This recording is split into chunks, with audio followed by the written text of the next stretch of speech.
So అప్పటి నుంచి అనమాట. యూట్యూబర్ నా అన్వేషణ మీద ఏంటి బ్రో? అండ్ నాకు మంచి ఫ్రెండ్ ఆయన ప్రస్తుతానికి. అంటే చాలా మందికి బూతులు తిడుతున్నారు, వర్గ్లారిటీ వల్గారిటీ ఉంటుంది. ఫుల్ ఉంటది. కొన్ని సార్లు పేరెంట్స్ మీదకి, ఫ్యామిలీ మీదకి వెళ్తూ మాట్లాడుతూ ఉంటాడు. ఫ్రెండ్ అని సపోర్ట్ చేస్తున్నావా? లేదు, సపోర్ట్ ఏం లేదు. నేను దాన్ని ఏమంటారు, అది కరెక్ట్ కాదని చెప్తాను. But end of the day audience encouragement ఉంది దానికి. ఆయన ఐస్లాండ్ వెళ్ళి అక్కడ వాటర్ ఫాల్స్ కొన్ని చూపించాడు. ఆయన వరల్డ్స్ బెస్ట్ వాటర్ ఫాల్ అనిపించింది నాకు అక్కడ. ఆయన క్యాంపింగ్ వేసుకొని వ్యాన్ తో అది డ్రోన్ షాట్లు చూపించాడు. అసలు ఎంత ఖర్చు అయినా పర్లేదు, జీవితంలో ఏదో ఒక టైంలో అక్కడికి వెళ్ళాలనే ఫీలింగ్ వచ్చింది నాకు. అంత బాగుంటది అది. దానికి 4 లక్షల వ్యూస్ వచ్చినాయి. ఆయన ఒక యూట్యూబర్ నో, ఒక ఇన్ఫ్లుయెన్సర్ నో తిడుతూ వీడియోలు చేస్తే 20-30 లక్షల వ్యూస్ వస్తాయి. ఇక్కడ ఎవరి తప్పు? చూడకూడదు అట్లాంటివి. నేను అదే అంటున్నా. ఇప్పుడు ఇట్లాంటి వాటిని ఎంకరేజ్ చేస్తున్నారు. 18+ డైలాగుల్ని, 18+ కంటెంట్ ని, వాటిని ఎంకరేజ్ చేస్తున్నారు. అంటే బూతులు మాట్లాడుతున్నా కూడా త్యాగరాజ కీర్తనలు లేదంటే శ్రీశ్రీ మహాప్రస్థానం అన్నట్టు వింటున్నారు వాటన్నిటిని కూడా. మరి ఇంకా అయ్యే చెప్తారు వాళ్ళు. శ్రీశ్రీ మహాప్రస్థానం ఎందుకు చెప్తారు? ఇయ్యే ఎక్కువ వింటున్నప్పుడు అంతే ఉంటది. రివ్యూస్ అవును 9 కి బిగ్ బాస్ ఇస్తున్నా వైబ్స్ లోనే. ఓన్లీ బిగ్ బాస్ రివ్యూస్ మీద ఎంత సంపాదిస్తామా? అంటే పెర్ సీజన్ ఒకవేళ బాగా ఎక్కువ వీడియోలు చేస్తే మంత్ కి ఒక 2 lakhs అబౌవ్ వస్తుంది. 2 lakhs అంటే నాకు ఇంకా అంత రీచ్ లేదు కదా. నేను ఎక్కువ వెళ్తుంది కదా బానే.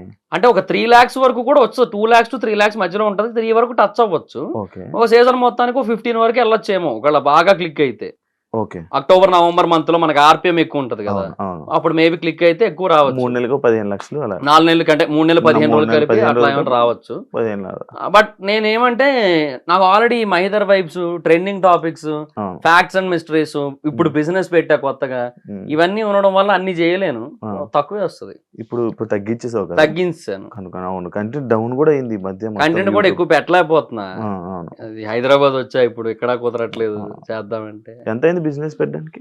అరౌండ్ ఒక అంటే 60 దాకా అయింది. 60 lakhs. పెళ్లి అయింది కదా రీసెంట్, కట్నమా? అదేట్లేదు. ఏంటి పెళ్లి? లవ్ మ్యారేజా? ఎప్పటి నుంచి లవ్? అంటే 2024 జనవరి 1 నుంచి. ఎక్కడ, ఎలాగా అంటే చెప్తావు ఒకసారి? అంటే తను ఆంధ్ర యూనివర్సిటీలో ఎంఎస్సీ చేస్తుంటారు. వైజాగ్ అంటే తనది రాజమండ్రి, ఎంఎస్సీ కోసం ఆంధ్ర యూనివర్సిటీ. సో అట్లా నా సబ్స్క్రైబర్ కొంచెం అలా ఇన్స్టాలో మెసేజ్ చేసి, అయ్యో నా ఎన్ని సబ్స్క్రైబర్లు మెసేజ్ చేశారో చూడు, రిప్లై ఇవ్వలేం బ్రో, భయం. మళ్ళీ నువ్వే రివ్యూ ఇస్తావు, శివరాజు రిప్లై ఇచ్చాడు అని చెప్పి. ఎందుకు బ్రో? నాకు సరిపోయింది. లేదు, పెళ్లి చేసుకుంటే ఎవరేమనరు కదా, అది కూడా కరెక్ట్. సారీ చెప్పు, అది కూడా కరెక్ట్. సో ఆ తర్వాత ఇంకా అట్లాగా ఇంకా కాసేపు ఒక 2-3 టైమ్స్ నార్మల్ గా మెసేజ్ చేసుకుని, ఆ తర్వాత అట్లా మాట్లాడుకుని కొంచెం తర్వాత ఒక రోజు అట్లా బీచ్ రోడ్ లో కలిసి అలా ఫ్రెండ్షిప్ అనేది బిల్డ్ అయింది. అట్లా లవ్ అయిపోయి లవ్ మ్యారేజ్ అట్లా అరేంజ్ మ్యారేజ్ అనుకున్నా నేను. నువ్వు మ్యారేజ్ అయిపోయి నేను వైజాగ్ వెళ్ళిపోయాను బ్రో అంటే. మ్యారేజ్ ముందే వెళ్ళిపోయాను నేను. 2023 ఫెబ్లోనే వెళ్ళిపోయాను. ఫెబ్లో వెళ్ళిపోయావు. హైదరాబాద్ లో మంచి ఆపర్చునిటీస్ ఉంటాయి కదా నీకు, ఎందుకు వైజాగ్? అంటే వెళ్ళిపోయాను ఇంకెందుకంటే నాకు బేసిక్ గా కొంచెం అది ఎలా అంటే నాకు బిజినెస్ మీదే కాన్సన్ట్రేషన్ ఎక్కువ ఉంది. మొదటి నుంచి బిజినెస్, ఇప్పుడని కాదు, స్టార్టింగ్ నుంచి 2019, 18 ఆ టైం నుంచి కొంచెం బిజినెస్ అంటే బాగా ఇంట్రెస్ట్ ఉండేది. సో ఎప్పటికైనా బిజినెస్ పెట్టాలని ఉంది. కొంత ఇన్వెస్ట్మెంట్ ఎలాగో గ్యాదర్ అయింది. సో ఓకేలే అని చెప్పి ఇంకా అలా చేద్దాం అనుకున్నా. హోమ్ టౌన్ అయితే బెటర్ కదా కొంచెం అని ఒకటి. రెండోది ఏంటంటే ఇంకా మూవీ రివ్యూస్ ఎక్కడి నుంచి అయినా చేసుకోవచ్చు కదా. పైగా ఇప్పుడు 1 AM షోలు అక్కడే పడుతున్నాయి. కొంచెం అదొక అడ్వాంటేజ్ కూడా ఉంది కదా. సరే ఇంకా బెటర్లే అని చెప్పి ఇంకా అటే వెళ్ళాను. ఇంకా వైజాగ్ సొంత ఊరు కదా, అంతే. ఇక్కడికి రావట్లే అప్పుడప్పుడు వస్తున్నా అంతే, చాలా రేర్ గా. రీసెంట్ టైమ్స్ లో యూట్యూబ్ లో రివ్యూస్ అనగానే కానీ లేకపోతే ఏదైనా ఒక ట్రెండింగ్ ఉందంటే మన నాగవంశీ గారు వేసే డైలాగులు, పంచ్ డైలాగులు అండ్ రివ్యూస్ ఇచ్చే సవాళ్ళు, ఆయన పెట్టే ట్వీట్లు. నువ్వేం చెప్తావు దాని గురించి, ఆయన గురించి? అంటే ఆయన ఫ్రస్ట్రేషన్ కూడా కరెక్టే ఒక రకంగా. ఆయన ఏమంటారు, సినిమాల మీద బతుకుతూ సినిమాలను చంపేయాలనుకుంటే ఎలాగా అంటారు. అది 100% వాస్తవం కదా. కాకపోతే ఆయన సైడ్ కూడా కొన్ని మిస్టేక్స్ ఉంటాయి. ఆయన చిన్న చిన్న వాటికి రియాక్ట్ అవుతుంటారు.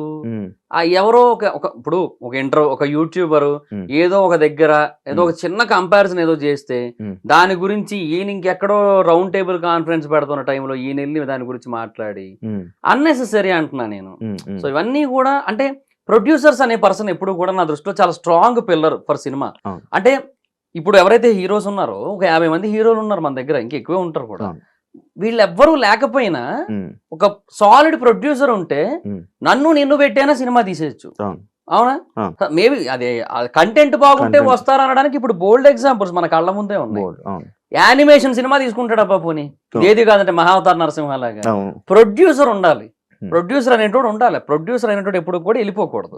సో హీరోలు ఉంటే అది క్రేజు అదంతా వేరు, బట్ ప్రొడ్యూసర్ చాలా ఇంపార్టెంట్. అలాంటి ఒక ఇంపార్టెంట్ పిల్లరు నాకు ఏదో ఆ మూల చిన్న బూజు పట్టింది, నేను దాని గురించే పట్టించుకుంటా, ఇంకా మిగతా పిల్లలు అందరి కోసం పట్టించుకోరంటే ఎట్లా? ప్రొడ్యూసర్స్ ఎప్పుడు కూడా అసలు అంత ఇంటరాక్ట్ కాకూడదు. బార్బలనే కాదు, ఎవరితోని ఇంటరాక్ట్ కాకూడదు. ఎవరిని ఏమంటారు ఓవర్ గా క్రిటిసైజ్ చేయకూడదు, ఓవర్ గా పాజిటివ్ గా చెప్పినప్పుడు ఓవర్ గా పొంగిపోకూడదు. నిన్న ఈటీవీ విన్, మొన్న అనుకుంటా ఈటీవీ విన్ పేజ్ ఉంటది కదా ట్విట్టర్ లో, వాళ్ళు బార్బల్ ఇది బాగుందని చెప్పాడని చెప్పి can we say that Little Hearts is a verbal certified film అనొచ్చా అని చెప్పి ఏదో పెట్టాడు అనమాట. ఇప్పుడు బార్బల్ కి సీతారామన్ నచ్చలేదు, ఇప్పుడు ఈటీవీ విన్నోడు శ్వేతారామం ఈజ్ ఎ వరస్ట్ మూవీ అని చెప్పి ఒక ట్వీట్ వేయగలడా? వేయలేడు. ఇప్పుడు బార్బల్ కి సలార్ సినిమాలో ఉన్నవన్నీ ఇల్లాజికల్ సీన్లు అనిపిస్తాయి. ఇప్పుడు ఈటీవీ విన్నోడు వచ్చి Salaar is the most illogical film in the decade of the Telugu film industry అని ఒక ట్వీట్ వేయగలడా? కాటేరమ్మ కొడుకులు రారా అక్కడికి ఈటీవీ ఆఫీస్ కి? అట్లా ఉంటది కదా. సో అదే అంటున్నా, ఎప్పుడు కూడా you don't need to, I mean అంటే ఏమంటారు, ఒక పర్సన్ ఒపీనియన్ ని సీరియస్ గా తీసుకోవాల్సిన అవసరం లేదు. టూ మచ్ పాజిటివ్ అయినా టూ మచ్ నెగిటివ్ అయినా అంత సీరియస్ అన్నెసెసరీ. పెద్దోళ్ళు చిన్న విషయాలు పట్టించుకోకూడదు అది నేనేదనమాట. సో ప్రేక్షకులు రివ్యూవర్స్ వీళ్ళ మధ్య రిలేషనే ఉండాలి తప్ప reviewers and producers, reviewers and cost అంటే ఆర్టిస్టులు వీళ్ళ మధ్య ఎక్కువ ఉండకపోతేనే బెటర్ నన్ను అడిగితే. ఉంటే స్పాయిలే అవుతుంది తప్ప ఏమి అడ్వాంటేజ్ ఏమి ఉండదు. ఆయన అదే లైక్ ఆయన రివ్యూస్ కి దానికి వీటికి డబ్బులు ఇస్తే అవే వస్తాయి, డబ్బులు ఇస్తే వాళ్ళే వేస్తారు, డబ్బులు వస్తే లైక్స్ వస్తాయి అంటారు కదా. మరి అది అంటే అది వాళ్ళ సైడ్ నుంచి ఉంటదేమో కొంత, ఎందుకంటే బుక్ మై షోలో వాటి కోసం చెప్పారు, లైక్స్ కోసం వాటి కోసం, తర్వాత యూట్యూబ్ ట్రైలర్ వ్యూస్ వాటి కోసం చెప్పారు. అది ఇండస్ట్రీలో ఎలాగో ఉంది, అది ఉండనే ఉంది. అదేంటంటే వాళ్ళు దాన్ని చూపించుకొని మార్కెట్ని కొంచెం పెంచుకోవడానికి ఒక లెక్క, రెండోది దానివల్ల ఇంకొంతమంది కొత్త ఆడియన్స్కి ఏమైనా వెళ్తాదేమో అని ఇంకొక ఆశ. ఇట్లా 2-3 ఆస్పెక్ట్స్ ఉంటాయి, వాళ్ళకి చేస్తారు. అది వాళ్ళ తప్పేమీ లేదు అందులో. సినిమా అనేది ఎంతవరకు వీలైతే అంతవరకు పీపుల్లోకి వెళ్ళి జనాలు థియేటర్లకు రావాలని వాళ్ళు కోరుకుంటారు. సో అందులో నేను తప్పేమీ లేదంటాను. ఏమంటే సినిమాని సినిమాలా చూస్తే బెటర్, ఓవర్ లాజిక్లు ఎతకద్దు. ఇప్పుడు వీళ్ళిద్దరూ ఒకసారి ఒక ఇంటర్వ్యూ చేశారు, బార్బలును నాగవంశీ, ఒక వీడియో కాల్ ఇంటర్వ్యూ. దాంట్లో ఈయన సలార్లో కూడా లాజిక్ ఎదుగుతాడు కాబట్టి బార్బరు ఆ లాజిక్ అడిగాడు ఆయన్ని, ఏమని సలార్లో గన్ను గాల్లోకి పెట్టిన తర్వాత ఇంటర్వెల్ సీన్కి ముందు ఆ టాటూ చూస్తాడు, చూడగానే కిందకు పడేయడం ఎందుకు, కాల్ చేస్తే అయిపోద్ది కదా, అది నా లాజిక్ అని చెప్పి అట్లా తను అది ఇల్లాజికల్ అనిపిస్తుంది అట్లా అని. ఈయన ఏమన్నారు దానికి ఆన్సరు, కమర్షియల్ సినిమాల్లోని పెద్ద హీరోల సినిమాల్లో ఇంతే ఉంటదని చెప్పారు ఆయన. అట్లా కాదు ఆయన చెప్పాల్సిన ఆన్సర్. దానికి ఒక రియల్ సినిమా ఆడియన్ అయితే ఇచ్చే ఎక్స్ప్లెనేషన్ వేరే ఉంటది. అంటే లైక్ ఇప్పుడు దాన్ని నేనే ఇప్పుడు ఎగ్జాంపుల్ చేయాలంటే, ఇప్పుడు ఆడక్కడ గన్నుతో వాడు మనిషి మొహం కూడా చూడలే, జస్ట్ టాటూ చూశాడు. టాటూ చూడగానే ఆ టాటూ ఎవరి చేతి మీద ఉందో అర్థం చేసుకొని ఆ పర్సన్ ఆ చెయ్యి అంతకు ముందు సృష్టించిన విధ్వంసం ఏంటో గుర్తు తెచ్చుకున్నాడు. ఇది ఫ్లాష్ బ్యాక్ సీన్ తర్వాత జరిగింది కదా. సో అప్పట్లో ఆడు ఏం చేశాడో వీడికి తెలుసు, ఆ దేవా అనే పర్సన్ ఏం చేశాడో వీడికి ఐడియా ఉంది మొత్తం. అందుకే చూడగానే వణికాడు ఒకటి. రెండోది కొంచెం ఏదైనా ప్రాక్టికల్ గా మాట్లాడుకుంటే అంటే సినిమాటిక్ ప్రాక్టికాలిటీ. సో స్నైపర్స్ అనేవి చాలా బరువు ఉంటాయి, అందుకే ఏ సినిమాలో అయినా చూడు స్నైపర్స్ కింద చిన్న ట్రైపాడ్ ఉంటుంది, దాన్ని అట్లా హోల్డ్ చేసి పెడతారు షూటింగ్ చేయడానికి, చాలా వెయిట్ ఉంటుంది. సో వాడు ఫైర్ చేశాడే అనుకుందాం, ఒక బుల్లెట్ ఫైర్ చేశాడు, అది ఐదర్ మిస్ అయినా అయిపోవచ్చు అటు ఇటు కదిలి, లేదంటే ఆడు గుండెల్లో దింపుదాం అనుకుంటే అది పొరపాటు నీ షోల్డర్ దగ్గర ఎక్కడో తగిలేసింది అనుకుందాం. ఆ ఆ బుల్లెట్ దేవాని ఏం చేయలేదు. ఒక డైరెక్ట్ గా వాడు అనుకున్న చోట దింపినా సరే బుల్లెట్ దేవాని ఏం చేయలేదు. ఒక బుల్లెట్, రెండో బుల్లెట్ స్నైపర్ రీలోడ్ చేయాలి. స్నైపర్స్ ఇట్లా రీలోడ్ చేస్తారు. అది రీలోడ్ చేసే గ్యాప్ లో వీడి మెడ మీద తల ఉండదని వీడికి తెలుసు, అందుకు పడేసి వెళ్ళిపోయాడు. అలా చెప్పాలి. అంటే దిస్ ఈస్ కమర్షియల్ ప్యాటర్న్ అంటున్నా. This is the concept of elevations. ఒకటి కత్తిని చూడగానే మొత్తం అందరూ భయపడతారు. కత్తి ఎవడు పట్టుకోలేదే, కత్తిని చూడగానే భయపడతారు. ఎందుకు? అధీరుని కత్తి అంటారు. సో అదే ఎలివేషన్ అక్కడ. ఆ కాన్సెప్ట్ మీద సినిమా ఒకటి క్లిక్ అయ్యి 1250 కోట్లు కొట్టి ఇండియాలో ఉన్న అందరికీ కూడా బాగా నచ్చి ఫేవరెట్ సినిమా అయినప్పుడు ఎలివేషన్స్ అనే వాటిని ఇల్లాజికల్ అని చెప్తే ఇంకా ఏ రకంగా సినిమా చూడాలి? ఇంకా నాగవంశీ గారికి సినిమా నాలెడ్జ్ లేదంట, డబ్బు ఉంది కానీ సినిమా నాలెడ్జ్ లేదంట. సినిమా నాలెడ్జ్ లేదని కూడా కాదు, ఆయన ఒక చిన్న పిల్లాడి మనస్తత్వం అంతే. ఆయన ఏంటంటే నేను ఇట్లా చెప్పేస్తాను అంతేలే, ఏముందిలే ఇట్లా చెప్పేస్తే చాలు కదా అనుకుంటాడు ఆయన. But right way of explanation ఇవ్వాలంటే ఇంత ఇవ్వాలి. ఇంత ఇస్తే అవతలోళ్ళు సైలెంట్ అవుతారు కదా, అవతలోళ్ళకి ఒకటి అర్థం అవుతుంది కదా. అదే అంటున్నా నేను. డబ్బులు ఉన్నాయి కదా సో ఆటోమేటిక్ సైలెంట్ అవుతారంటే అవ్వదు. ఇట్లా చెప్పాలి కొన్నిసార్లు. కాదు, రివ్యూకి డబ్బులు ఇచ్చి రివ్యూలు చెప్పించుకునే ఉన్నారా ప్రొడ్యూసర్స్ టీమ్? ఏమో, నన్ను కూడా అప్రోచ్ అయ్యారు, బట్ నేనైతే వద్దనేసాను. మరి వద్దనేసి ఎప్పుడు తీసుకోలేదా? లేదు, ఎప్పుడు తీసుకోలేదు. కానీ ఉన్నాయి అది. ఉన్నది. నన్ను 2 సినిమాలకి యాక్చువల్ గా నన్ను ఏమని అడిగారంటే, జెట్టి నీతో ఈ 2 సినిమాలకి ఏమని అడిగారంటే, అప్పుడెప్పుడు హైదరాబాద్ లో ఉన్నప్పుడే అది ఏమంటే ఇట్లాగా ఏంటది, సినిమా చాలా బాగుందండి బట్ ఎక్కువ మందికి రీచ్ అవ్వట్లేదు, సో అందుకని ఏంటంటే ఇంకా మీరు కొంచెం సపోర్ట్ చేశాడు, మీకు నచ్చుతుంది ఖచ్చితంగా సినిమా, మీరు వచ్చి చూసి రివ్యూ చెప్తే అది పీపుల్కి ఎక్కువ రీచ్ అవుతుంది అది ఇదని చెప్పి అట్లాగా చెప్పారు. సరే ఓకే అని నేను వెళ్ళాను చూడడానికి. అక్కడ నాకు నచ్చలేదు సినిమా, బాగాలేదని నేనే చెప్తాను, ఏముందన్న దీంట్లో చెప్పడానికి. నా పక్కన డిస్ట్రిబ్యూటర్ కూర్చున్నాడు ఆ సినిమాకి, ఇంకో సినిమాకి ప్రొడ్యూసరే కూర్చున్నాడు నా పక్కన. సో ఇంకా ఏం చెప్పలేను, బాగాలేదు అదైతే చెప్పాను, బాగాలేదన్నా నేనైతే చెప్పలేను సారీ అని చెప్పేసి, సరే నేను ఇంకా అదే చెప్పుకుంటాను రివ్యూ అంటే అది వద్దన్నారు. మళ్ళీ నెగిటివ్ రివ్యూ వద్దనేసారు మళ్ళీ. మళ్ళీ నాకు అప్పుడు ఏమనిపించింది అంటే టైం వేస్ట్ అయిపోయింది కదా నాకు. సో ఎందుకులే ఇంకా అని చెప్పి ఇంకా తర్వాత ఎవరైనా ఒకవేళ చెప్పినా కూడా నేను నమ్మడం మానేసాను. ఏమనంటే వాళ్ళు అంత కష్టపడి తీశారు కాబట్టి వాళ్ళ సినిమా వాళ్ళకి ఖచ్చితంగా నచ్చుతుంది, మనకు నచ్చదు అది అని చెప్పి ఇంకా అర్థమైంది. ఇంకా సర్లే అని వెళ్ళలేదు. ఇంకా తర్వాత మొన్న లిటిల్ హార్ట్స్ ట్రైలర్ కోసం కూడా అది కొంతమంది అది ప్రమోషన్ అనుకున్నారు. అది చందు అని మనోడు ఒకడు ఉంటాడు, ఐడియా ఉందని. బన్నీవాస్ గారు ఇట్లా చెప్పారన్నా, కొంచెం కొంతమంది లిస్ట్ ఇచ్చారు ఇట్లాగ ఏమైనా చేస్తారేమో అడుగు అంటే, నిన్ను అడుగుతున్నాను చేస్తావో లేదో నీ ఇష్టం అంటే, చూశాను నాకు ట్రైలర్ బాగానే అనిపించింది చేశా అంతే. సో అదేదో అడిగాడు అని చెప్పి సరే నాకు బాగానే అనిపించింది అని చెప్పి చేశాను నన్ను లిటిల్ హార్ట్స్ ట్రైలర్. డబ్బులు ఏం కాదు, అది కూడా అట్లా అనుకుంటారు ప్రమోషన్ అని చెప్పి, కానీ ఏం కాదు అంతే. అది ఇలా రివ్యూస్ ఇస్తావు, లేకపోతే కొన్ని ఇష్యూస్ మీద మాట్లాడతావు, చాలా ఇష్యూస్ మీద అంటే ట్రెండింగ్ టాపిక్స్ మీద. అవును, తిట్లు పడ్డాయి ఎప్పుడైనా? నాకే నార్మల్గా ఇంటర్వ్యూ చేస్తేనే తిట్లు పడతాయి. నాకు పడుతుంటాయి, కొన్ని సినిమాలకు పడ్డాయి, కొన్ని జనరల్ టాపిక్స్ కి పడ్డాయి, పడతా ఉంటాయి, అది కామన్. అది ఆపు అంటే అది మన పని మనం చేసుకుంటూ వెళ్ళిపోతాం, ఇంకా వీలైతే ఏమైనా నేర్చుకుంటాం దాని నుంచి అంతే. బట్ ఆపడం అనేది కరెక్ట్ కాదు. ఆపేస్తే మనం ఇప్పుడు అందరూ అంటున్న మాటలకు ఆపేయాలంటే మనం ఫస్ట్ ఆపేయాల్సింది మన ఊపిరి, అదే ఆపేయాలి ఫస్ట్. ఇక్కడ ఉండి బతి వేస్ట్. ఇంకా అందరూ చెప్పే మాటలు మైండ్ లోకి ఎక్కించుకొని సీరియస్ గా తీసుకుంటూ కూర్చుంటే లేదు, మన పని మనం చేసుకుంటూ వెళ్ళిపోవడమే. నేను మా నాన్నగారు చనిపోయిన తర్వాత నేను తిండికి ఇబ్బంది లేకుండా అంటే ఇబ్బంది పడుతూ అంటే తినాలనుకున్నవి తినలేకుండా ఉంటూ హైదరాబాద్ వచ్చిన కొత్తల్లో పొద్దున్న తిండే మళ్ళీ రాత్రి తినేవాడిని. సో అలాంటి ఒక సిచ్యువేషన్ లో ఉన్నప్పుడు నాకు ఎవరైనా ఇప్పుడు నెగిటివ్ కామెంట్లు పెట్టేటోళ్ళు ఎవరైనా వచ్చి నాకు ఏమైనా పెట్టారు లేదు. కానీ 2019లో నీకు ఇందాక 1000 రూపాయలు అని చెప్పు, మరి తిండికి చాలా ఇబ్బంది పడే ఉంటావు. అయ్యేది మరి జాబ్ కూడా మానేసి 2019 నుంచి నాకు యూట్యూబ్ స్టార్ట్ అయిందిగా. నాకు యూట్యూబే నన్ను కాపాడింది, యూట్యూబే నిలబెట్టింది నన్ను. ఓకే, లేకపోతే కష్టం, చాలా కష్టం. యాక్చువల్లీ నార్మల్ గా ఇప్పుడు పెళ్లిళ్ళు చేసుకుంటే కొంచెం కష్టం ఇబ్బంది అంటారు, పర్లేదు బాగానే ఉందా? అది ఏం కాదు, బాగానే ఉంటుంది. మరి డైలాగులు వస్తుంటే ఎందుకురా పెళ్ళి అప్పుడే అని. అది అంతే. ఇంకా ఇంకోటి తెలుసా, యాక్చువల్ గా నీ ఒక్కరికే తెలుసు, బట్ అంటే ఫుల్ ఫ్లెడ్జ్డ్ గా అఫీషియల్ మ్యారేజ్ అనేది మన ఇయర్ ఎండింగ్ లో జరుగుతుంది యాక్చువల్లీ.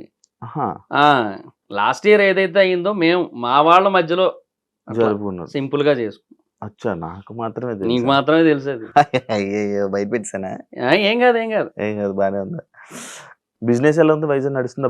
సూపర్ బాగా నడుస్తుంది. ఏరియాలో జగదాంబ థియేటర్ పక్కన చిత్రాలయ మాల్ ఉంటది, దాంట్లో సెకండ్ ఫ్లోర్ లో కేఫ్ దర్ఫీ అని ఉంటది. సో బాగా నడుస్తుంది అక్కడ. లోకల్లో ఫుడ్ అండ్ బెవరేజెస్ వాళ్ళు కొంతమంది ఆల్రెడీ కొంచెం వెల్ సెటిల్డ్ ఉంటారు కదా, వాళ్ళు కూడా వచ్చారనమాట. వాళ్ళు కూడా నా వీడియోలు చూస్తారంట కొంచెం. సో వస్తారని వచ్చారు, ఒక 10 days తర్వాత అలా వచ్చారు. వచ్చి సెకండ్ వీకెండ్ డేకి 28,000 అబోవ్ అవుతూ ఉంటే వాళ్ళందరూ సర్ప్రైజ్ అయ్యారు. అంటే ఫుడ్ అండ్ బెవరేజెస్ లో ఏదైనా ఒకటి కొత్తగా వస్తే అది ఉందని తెలియడానికే చాలా టైం పడుతుంది. అలాంటిది నీకు ఇంత ఫాస్ట్ గా క్లిక్ అయిందంటే చాలా పెద్ద విషయం అసలు అని చెప్పి అట్లా వాళ్ళందరూ కంగ్రాట్స్ చెప్పారు. నీ ఫేమ్ నీ ప్లస్ పాయింట్ అంతే. ఇంకా అట్లా ఫేమ్ అని నేను అన్ను, ఏదో కొంచెం జనాలకు తెలుసు, పాపులర్ ఫేస్ అంతే, కొంచెం జనాలకు తెలియడం వల్ల. అది కూడా ఎందుకు తెలియదు, అందరూ తెలుసు కదా. యూట్యూబ్ లో ఉన్న యూట్యూబ్ చూసే వీళ్ళందరికీ మాత్రం బాగా తెలుసు కొంతవరకు అట్లా. నెక్స్ట్ ఫ్యూచర్ ప్లాన్స్ ఏంటి? అంతే బ్రో, ఇంకా లైఫ్, యూట్యూబ్, బిజినెస్. అండ్ ఈ బిజినెస్ బేసిక్ గా ఫ్రాంచైజ్ మోడల్ అనేది స్టార్ట్ చేస్తున్నా ఒక 2-3 months లో. సో ఆ టైంలో all over AP, Telangana and వీలైతే సౌత్ ఇండియా మొత్తం ఫ్రాంచైజెస్ ఇవ్వాలనేది ఒక కాన్సెప్ట్ ఉంది. So south India's biggest franchise chain అవ్వాలని ఉంది. బట్ డిపెండ్స్, అది చూడాలి మరి ఇంకా. సో ఆ తర్వాత యూట్యూబ్ అనే దాన్ని అలా కంటిన్యూ చేయాలి. రాజమౌళి గారు మహాభారతం ఎన్ని పార్ట్లు తీస్తే అన్ని పార్ట్లు తీసే, అన్ని లాస్ట్ పార్ట్ వరకు కూడా రివ్యూలు చెప్తూనే ఉండాలి. అదొక్కటైతే ఉంది మనసులో. అది ఖచ్చితంగా ఒక 20 ఏళ్ళు పట్టేస్తుంది. సో 20 ఏళ్ళు హ్యాపీ సెటిల్డ్ అలా అనమాట. అలా ఉంది మైండ్ లో. ఇప్పుడు జబర్దస్త్ టచ్ లో ఉన్నారు కదా ఉన్నారు అందరూ. ఇందాక కూడా సీనన్నతోనే ఆది అన్నతో మాట్లాడాను. మంచిగా ఉంటారు. బాగున్నారు. Super, thank you. మంచి అన్ని విషయాలు షేర్ చేసుకున్నాం. Thank you so much interview ఇచ్చినందుకు. ఎప్పటి నుంచి అనుకున్నా కానీ ఫైనల్ గా ఇప్పుడు కుదిరింది. And wish you all the best నీ బిజినెస్ కి, నీ జర్నీకి. Thank you bro. చూసారు కదా ఇంటర్వ్యూ. ఇంకో గెస్ట్ తో మళ్ళీ మేము ముందు కలుస్తాం. అంతవరకు సియా. And for more videos, please subscribe to iDream. Please subscribe to iDream. Please subscribe iDream. And please subscribe to iDream. For more videos, subscribe to iDream. please like, share and subscribe to the channel. Congratulations, iDream. Subscribe to iDream. Subscribe to iDream. So subscribe to iDream Media. iDream ki, iDream team andarki huge congratulations. Please subscribe iDream Media. Please subscribe to iDream. Subscribe iDream. Please subscribe to iDream. iDream అంటే నా కళల ఛానల్ను subscribe చేసుకున్న నోరు తిరుగుతలేదు. మీరైతే గంట గుర్తు కొట్టండి. For more such videos, please subscribe to iDream. Subscribe to iDream. Please subscribe to iDream. Please subscribe iDream Media. Please do subscribe to iDream. Please subscribe to iDream Media. For best entertainment and information, please subscribe iDream. And don't forget to subscribe to iDream.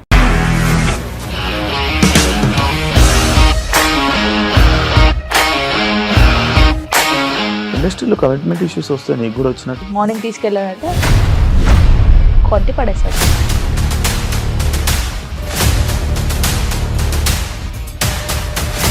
ఒక్కళ్ళు కూడా చూడలేదు ఈ cinema అని చెప్పడానికి కూడా చాలా ధైర్యం కావాలి. అది నిజం కదా, దాంట్లో ధైర్యం ఏంటి? ఇది నెక్స్ట్ డే ప్లేట్ మార్చేస్తే తప్పు కదా. As of now, we are comfortable this అని నేను అనుకుంటున్నాను. రష్మిక గారిది మీది ఒకే ఊరంట కదా?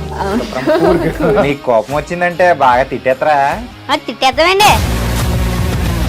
నిజంగా గేమ్ ని ఎలా చేంజ్ చేయగలిగారు? ఏపీఎస్ఎఫ్సి వాళ్ళకి 6 నెలల్లో నేను 6 లక్షలు కట్టా. బిజినెస్ చేయాలనుకుంటే ఇట్ ఈస్ యాజ్ డిఫికల్ట్